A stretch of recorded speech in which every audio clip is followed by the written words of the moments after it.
After years of silently enduring their subtle disdain, I finally uncovered the shocking truth behind my in-laws' animosity towards me. And it all came to a head during their anniversary party, a moment I'll never forget. Landon, my husband, and I have been inseparable for 12 years, married for 9. Our connection was undeniable, something that most would call soulmates. We blended effortlessly, laughing and living side by side. But then there was the shadow of my in-laws. They had never quite accepted me, never fully welcomed me into the family. For the longest time, I couldn't put my finger on why, until just recently. It wasn't until their anniversary celebration that the truth was finally revealed. But before diving into that revelation, let me give you some context, a bit of background on the situation. Landon, for all intents and purposes, is a house husband. When we tied the knot, we were only a year into our marriage when we realized something unexpected. I was making significantly more money than he was. I worked at my father's electrical appliance business, training to take over once he retired. Landon, on the other hand, loathed his job. He felt it was a complete waste of his time. So, after a lot of thought, we decided he would stay home, manage household chores, and support our home while I worked. It was a huge decision, but we were both on board. It wasn't easy, but it was a mutual understanding. Fast forward 8 years, and my father retired, leaving me as the CEO of our company. And, if I'm being honest, the income one brought in was substantial. My husband was content. I was content. And yet, somehow, my in-laws, who had no idea about our arrangement, had developed this bizarre assumption that Landon was the one bringing in all the money. To be fair, we never corrected them. We didn't feel the need to, especially given how traditional and old school they were. Landon knew the kind of reaction they'd have if they found out the truth, that he wasn't working, that he was a house husband. He didn't want to deal with their outrage, so we kept up the charade. Whenever we'd visit them, we'd pretend he was still working at his old job, skirting around the details and avoiding the subject entirely. It wasn't that important to us, and frankly, we didn't want to add fuel to the fire. They already weren't fond of me, and telling them the truth about our unconventional dynamic seemed like an unnecessary risk. But I know what you're thinking, why didn't I just cut them out of my life entirely? If they didn't like me, why bother trying to keep the peace? Well, that's where it gets complicated. Landon's mother, Sheila, is a cancer survivor. She's battled not one, but 2 types of cancer, skin and brain cancer. She's a fighter, and I admire her strength. But after everything she's been through, I couldn't bring myself to sever ties. And then there's Bob, Landon's father, who's had 2 heart attacks in the last 4 years. These health struggles created a dilemma. How could we abandon them now? Despite their coldness towards me, I didn't want to be the person who suggested that Landon cut his parents out of his life. It wasn't right. And if I'm being honest, I felt some sympathy for them. My own mother passed away from cancer a few years before I met Landon, and I couldn't help but relate to their pain, even if their behavior was often difficult to tolerate. I also tried to help them financially. They were both retired, and sometimes they'd need extra support. Landon didn't have the means to assist, so I'd step in. I'd write the checks, but I always made sure they were from both of us, so they wouldn't catch on to the truth that Landon wasn't working. Over the years, everything they've had, every vacation, every little luxury they've enjoyed, has been courtesy of me. And for that, I thought I'd at least deserve some appreciation, some acknowledgement. But it was always the same, nothing. This brings us to their 40th wedding anniversary. I decided to step up and organize the celebration for them, believing it would be a moment for them to finally recognize all that I had done. Yet, when the day arrived, instead of gratitude, I was met with a shocking public confrontation. As soon as I walked into the party, something felt off. It wasn't until their speech that I realized what had been bothering them. The cause? My new car. Just weeks prior, I'd bought a luxury car for myself. Landon still drove his old, reliable one, as he rarely went anywhere, and when we needed to travel together, we'd ride in my new car. That day, Landon arrived in the afternoon, and I came later, driving myself. Little did I know, that simple fact would spark a public attack. The moment they took the stage, their tone shifted. What was supposed to be a celebratory speech turned into a scathing tirade about me. They called me out, accusing me of mooching off their son. They criticized my new car, claiming it was shameless of me to buy such an expensive vehicle while Landon drove his old one. They even took jabs at my wardrobe, how I always seemed to be dressed in high-end brands, which they claimed was a blatant display of my dependence on Landon's money. And then, they went further, labeling me a gold digger in front of everyone. That was the tipping point. The humiliation in front of all those guests, no longer just cold treatment, but public shaming, was something I couldn't just ignore. With all eyes on me, I decided to take control of the situation. I grabbed the mic and began my own speech, clearing the air. It wasn't just important for me to speak up, it was absolutely necessary. The weight of the truth had been hanging over me for too long. With a steady voice but a heart pounding in my chest, I made sure they heard me out. For 8 years, Landon hadn't worked a single day, all because I was the one holding us up. It was time for the family to know the secret we'd been keeping from them, and so I told them Landon was a house husband, and I was the one bringing in the money. They'd always believed the opposite, that Landon was the one supporting us, and I made it clear that for all this time, they'd been ungrateful. I had been the one quietly financing everything, and they had been insulting me for it, behind my back, with that terrible speech they made in public. I went on to explain how Landon chose to live simply, modest clothes, an old car, but that had never been my doing. He wasn't deprived, no one could accuse me of making him feel small the way they tried to make me feel. Maybe I should have been more upfront, but honestly, what would that have changed? They would have still found a way to hate me.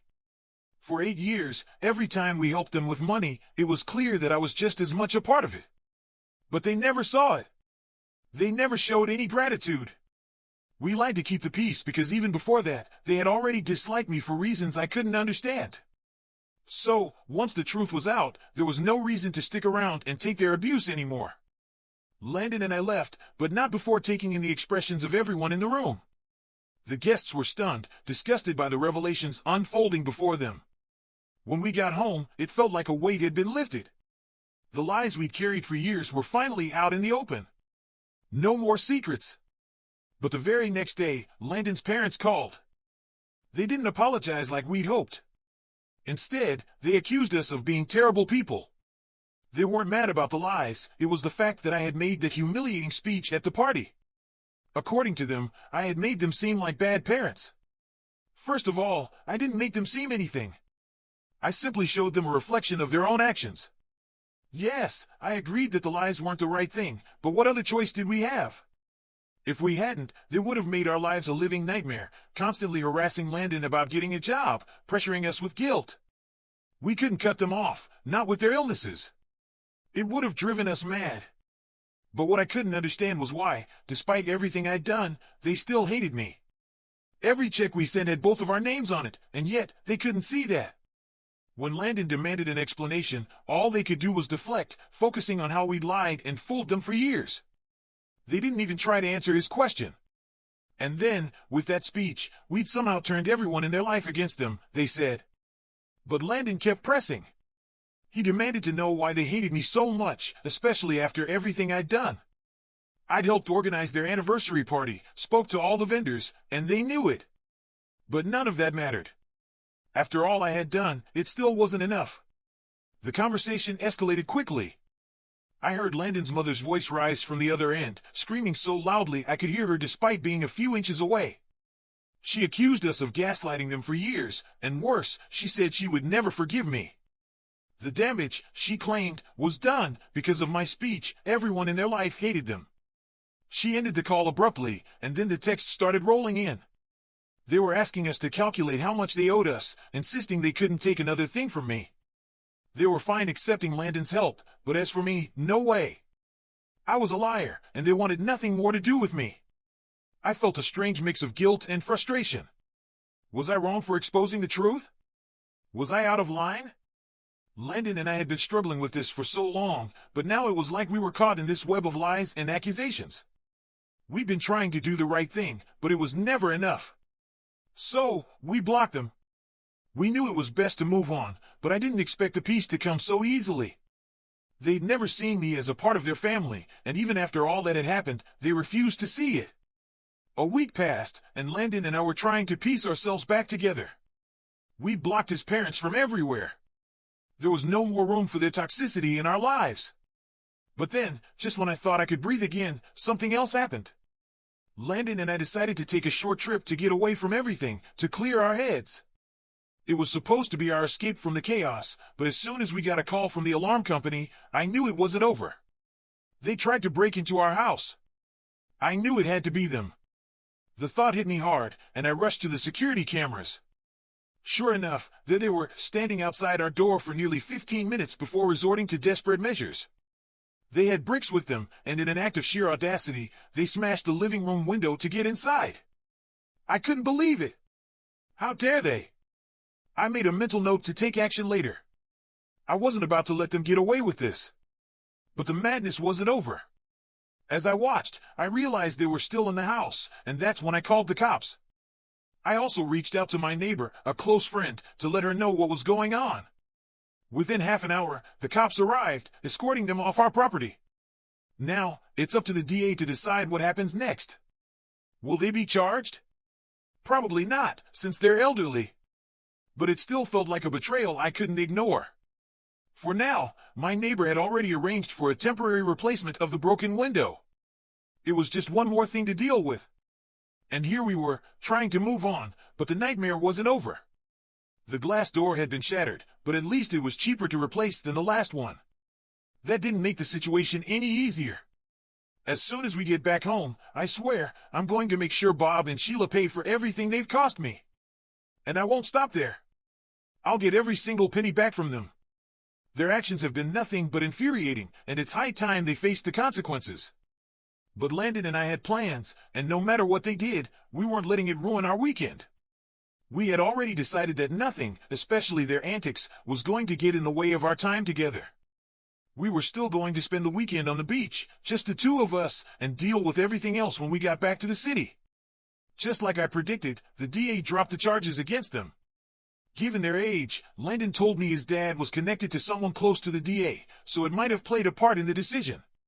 It felt so unfair, but honestly, I wasn't going to waste any more energy on it. Besides, after going through the whole house, we found nothing missing. It wasn't like they'd stolen or damaged anything inside. Truth be told, I still don't even know what they were doing in the house.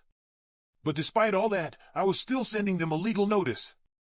I wanted them to pay for the damage they caused to the glass door. I had already emailed them, demanding the money they owed us. They had the nerve to ask me how much they owed, as if they were somehow innocent, claiming they didn't want a single dollar from me. Well, now it was my turn to demand. After all, I'd spent years helping them out. Over the past 9 years, they had accumulated almost $80,000 from me, and now they owed me that money back. I wasn't going to feel guilty about it. After everything that happened, I didn't have a shred of pity left for them. Even Landon agreed with me, I wasn't doing anything wrong. I had always tried to be kind, generous, and forgiving, but some people just don't deserve it. My lawyer had reviewed the footage, and it was clear that they were the ones who caused the damage. So, they would have to pay to replace the door. We weren't sure if we could get the rest of the money back, though, since there was no formal contract, no legal document to prove the other money they owed. But I wasn't giving up. I'd keep emailing them until they either agreed to pay up or one of us got too tired to continue, and it wasn't going to be me. To be honest, I didn't need the money as badly as they did. But after all the humiliation they put me through, I couldn't just let it slide. I wasn't going to let them walk away scot-free. A couple of weeks later, we sent the legal notice, demanding the money they owed us for the glass door. Surprisingly, it was an easy process. Just 2 weeks later, they paid the full amount. But honestly, that wasn't the worst part. The worst part was having to see them face to face again. The tension in the air was thick as we met with our lawyers. We had to maintain some semblance of decorum, but once we stepped out into the parking lot, all bets were off. I had expected them to stay silent, to keep their distance, but I should have known better. Sheila came straight at me. Bob stood behind her, a quiet shadow of rage. Sheila spat on the ground beside my feet, her face twisted with disgust. "Get out of here," she hissed, "before you regret it." I was caught completely off guard. What was she even talking about? Then, her voice grew louder, more venomous. "This is exactly what you deserve for humiliating us at our party. Now, nobody wants anything to do with us, and it's all your fault." Landon stepped up beside me, ready to defend me. "This is unacceptable," he told her. But Sheila wasn't interested in hearing him. "I don't even want to talk to you," she spat. You're just as bad as she is, a huge loser with no money of your own. You've got no right to say anything. And then, out of nowhere, Bob climbed onto the hood of my car. Without warning, he punched the windshield so hard that not only did he injure himself, but he also cracked it. Sheila looked at him with a sick grin on her face. She clearly thought she was being clever. "Don't worry," she said, "I'll pay for that too. I'll send you the money for the windshield, just like I'm sending what I owe you for the door." Landon and I were stunned. We didn't know how to react. We could have called the cops, but we knew it would be pointless. They'd already gotten off easy once. We weren't going to let them get the satisfaction of knowing they'd rattled us. We were going to get the money back, one way or another. The whole thing felt like a sad joke. But the one thing we did care about? Moving on. We didn't need to waste our time punishing them. They were already on their own, and I figured that would be punishment enough. We weren't going to get bogged down with the legal mess. We were done. From that point on, we were done with them. No more interaction. Landon contacted his family to tell them everything, and he made it clear if Bob and Sheila were invited to any family gatherings or holidays, we wouldn't be attending. The response? Overwhelmingly positive. People were fed up with them. No one had anything good to say, and they were happy to cut ties. The line had been drawn, and we weren't going back. It's almost been a year since I posted last. And let me tell you, yesterday something happened that I just had to share. I'm pregnant. We found out a couple of weeks ago, and yesterday, we decided to throw a little pregnancy announcement party. I was nervous, especially since I'm getting close to my late 30s, but everything felt right. Everyone's so happy for us. But here's the kicker, guess who showed up at our door, completely uninvited? Yep. Sheila and Bob. They came an hour early, but this time, I wasn't going to hold back. Sheila had said she wanted to put everything behind us, that we could start fresh because she was going to be a grandmother. Well, I'd been waiting for the perfect moment.